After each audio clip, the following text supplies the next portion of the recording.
This October, me and Rachel review Urban Legend. Here's a special preview. That casting has aged badly because he's basically playing like a sensitive, ambitious journalist. That's kind of the role. I think at the time they got away with it, but no one's buying it in 2023 with Leto. It's one that is really referencing classic horror because, as I said, cameo from Robert Englund. You've also got Brad DeWitt. Once we get into the plot and we start examining the story, it really falls apart under like the slow to acting school because some of her reactions are so like flat. I swear there's this one point where she screams and her face doesn't make any expression. It's like, how do you scream without making any expression? Danielle Harris, yes, playing Tosh, the very annoying gothic roommate whose death is probably one of the best in the movie. Tosh is a UK word for rubbish. So that's really I didn't. Oh, okay. Cool. That's like cool. A load of tosh, they'll say. Good old Michael Rosenbaum. It's very weird to see him with hair because I'm so used to seeing him as Lex Luthor.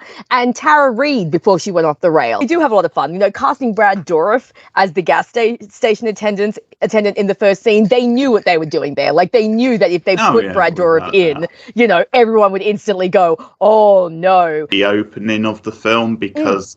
That's actually one of my favourite scenes. Yes, it is a good scene. I've got a soft spot for these ridiculously over-the-top stormy scenes that you get in horror movies, where it's so exaggerated, the amount of rain that there is. One of these actresses was in loads of films for like a 10-year period. Her singing the song really dramatically, Turn Around Bright Eyes was Total really Eclipse good. of the Heart, yeah. Ridiculousness of her keeping the song on when she's like fleeing for her life. Yes, and it's also quite nostalgic for me. You know, I saw this when I was quite young.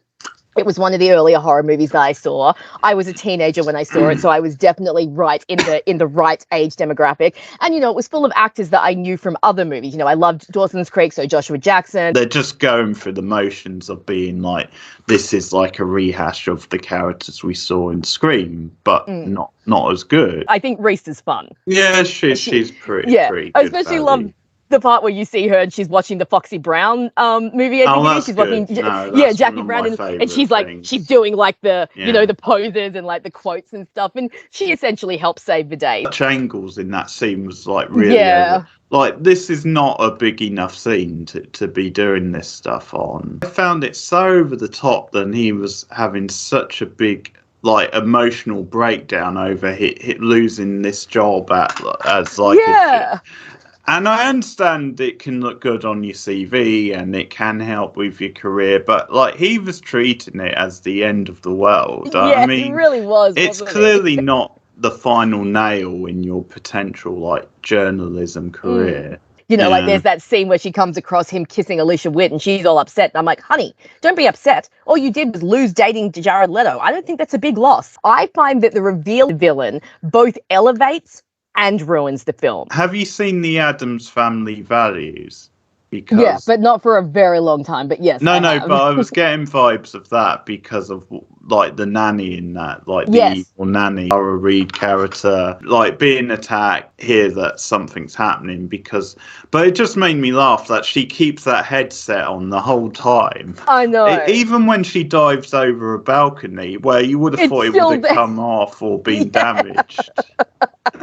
That's so true, like, isn't what the hell? Tune in this October to find out if we think Urban Legend is a fun-filled, campy, guilty pleasure or just a dumb and lame post-Scream knockoff. Last week we discussed folklore. Today we get more specific. This is what we call an urban legend. Contemporary folklore passed on as a true story. Something you might have heard about mixing Pop Rocks and soda. Supposedly, your stomach and your intestines burst. Voila, still alive. Mr. Brooks, please. He's gonna explode! Somebody call 911!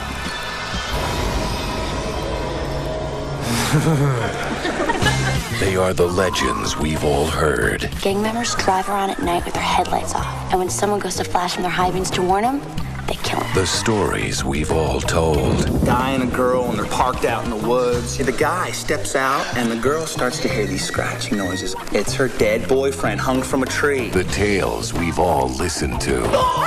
Isn't there another story about a guy with an axe hiding in a woman's back seat? My mom still checks the back seat before getting into a car. But just because it never happened doesn't mean it never will. The decapitated body was found in her car. I knew I should have gone to NYU. This girl, she could have been any one of us. What if there is a lunatic on campus? What is he gonna do next, huh? Maybe put spider eggs in Bubblicious? The idea of an urban legend serial killer. It's a stretch. The call's coming from inside the house. Could it be an urban legend?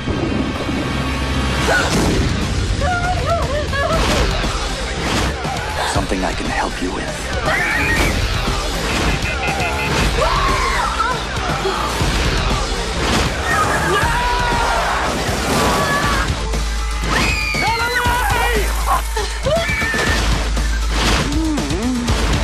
I want to know what's going on here. Someone out there is taking all these urban legends and making them reality. Urban legend. Have you heard the one about the microwave?